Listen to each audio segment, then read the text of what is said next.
Hey, you guys, thank you so much for joining me back with part two. Now, the last question I asked was about whether or not the women were or the men were the only sinners in the nation. You see, because it tells them, the Israelites, to enjoy their spoils. Spoils have to do with stolen goods. Plundering has to do with robbing of goods by force.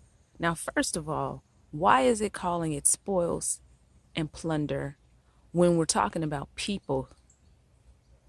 Okay. So if they're treating the people, the women and children and all that as plunder, then most likely they could also be enslaving the women and children, right? Because he said, enjoy the plunder that Jehovah your God has given you. That's quite interesting. Quite interesting. Now, if you ever have looked into in the slavery, the mindset, I would say, of those who enslaved the people of African descent. I know there was slavery at other times and stuff, of course, but that particular slavery was very, very violent, right? And it had a lot of different things in it that was a lot of different from slavery before. Definitely was not chattel slavery, okay? So if you ever looked into that, you would know that in order for people to treat people like that, there had to be a dehumanizing of the person.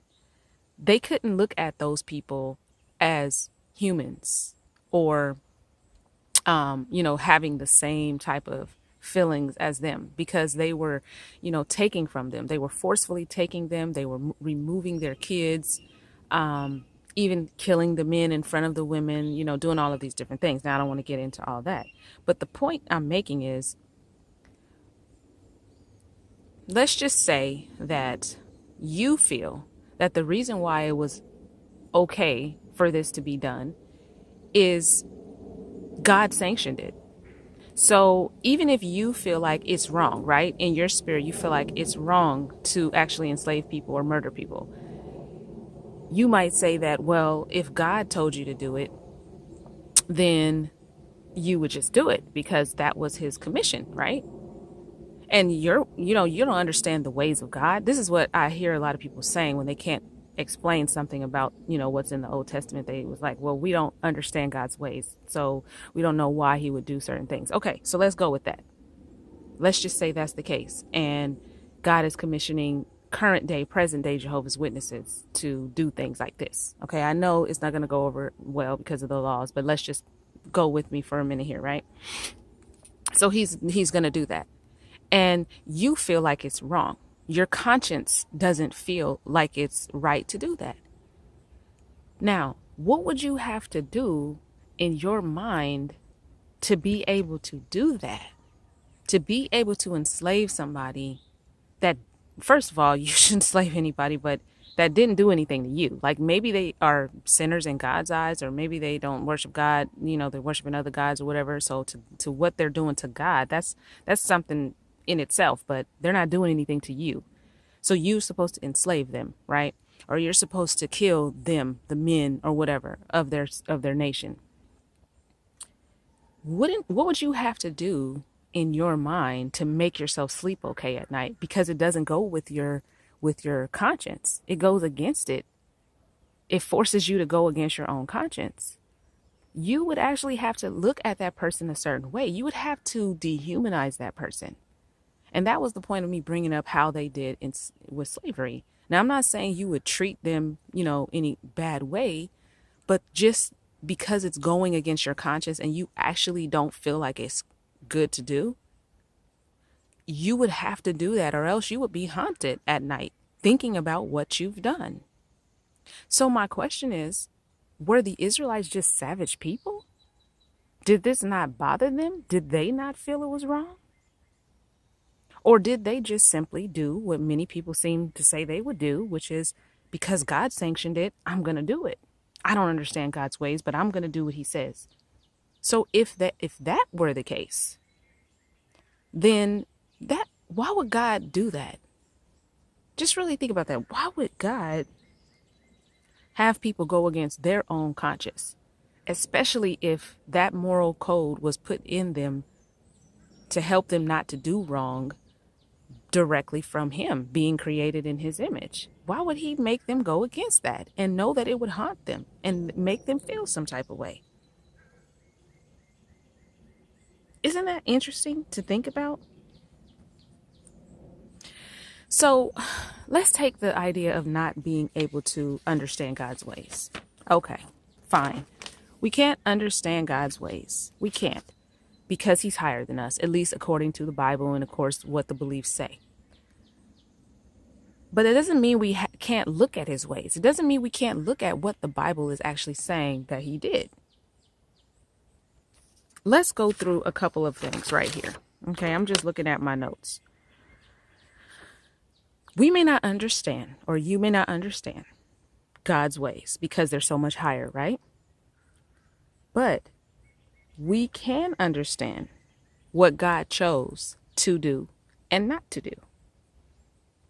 He chose not to, when he clearly could have, prevent the people from moving there. He could have caused the people to move on their own willingly before Israel came. He could have had his people negotiate with them and put it in their hearts to move off the land. Okay? So you say you can't understand God's ways, but you can understand that even in the presence of many options, some that we as supposedly lesser beings, because we're so imperfect, are able to come up with, some other good options besides enslaving and killing people, even in the presence of those options, God chose to do what was laid out for us in these scriptures, which is to have his people trick them and enslave them, or murder only the males and take the people as goods. Does that sit well with you? Does that really sit well with you? Ask yourself this question. How is it that you have morals that are higher than God's? Now, again, disclaimer, I'm not saying that you do, whatever God is, okay? I don't believe what we were taught that God is, but if it was what you believe, how is it that your morals are actually higher than the God who, in fact, made you in his image? That does not make any sense. What could possibly have been the justification for God doing it the way that he did it? It really doesn't make sense. Okay. Another thing I want you to think about is this.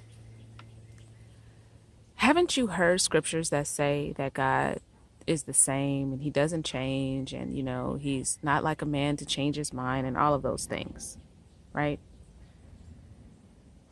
But you're supposed to believe, according to the Bible, that God actually did a complete 180. He actually went from having his people be genocidal, enslaving people, killing people that were sinners, okay, to now his people, Jehovah's Witnesses, okay, quote unquote, turning the other cheek, being law-abiding citizens, loving their enemies, loving their neighbors, right? Witnessing to people that are imperfect, I mean, not imperfect, but that are sinners, or that are worshiping false gods, quote unquote, okay? That's a big difference. He changed a lot. Now, I know you would say, well, the law, and he changed because, you know, we're not under the law anymore. But just think about it. The way that he dealt with not only the people of the nations by having his people go out and enslave and kill them, that was one thing. But the law was what he did with his people. You're supposed to be the equivalent of his people in this day and age, right? Witnesses. So the way he deals with his people actually changed too, because he used to kill them at the drop of a hat. And not only that, yes, there's no law, but he was very much impatient when it came to certain things. Okay. He might have gave them chance after chance, as you might say, but he was very much quick to murder or have his other people kill one another. You know what I'm saying? He would have them take out their zeal if they seen their fellow Israelites doing something that they weren't supposed to be doing. So there's no such thing as waiting for Armageddon, waiting for the future judgment of God to actually do enact these acts. He actually had his own people enact these acts upon each other and the nations. So why the drastic change? Why is it now there's all this patience? It's open up to everybody, and there's all this patience now, and there's all this love, and there's all this talking of turning the other cheek, loving your neighbor as yourself. That's the difference. There's a big difference there. So think about those things. It's a lot to think about, but really think about it. The main question: why do you have more morals than Jehovah himself? And if you think you don't have more morals, it's something to question then, that you would think that it was okay for Jehovah to actually have these things done. It's okay to admit that you feel kind of uncomfortable and question that, okay? It's okay, because you're not the one who supposedly did it. And also the other question I'm going to leave you with: why did God so drastically change from the Old Testament to the New when the same Bible that you read says that he doesn't change? All right, you guys, thank you so much for sticking with me through both these parts. And I hope that you take something away from it. Please continue to seek truth no matter what. And I'll see you on the next video. Thanks again for watching.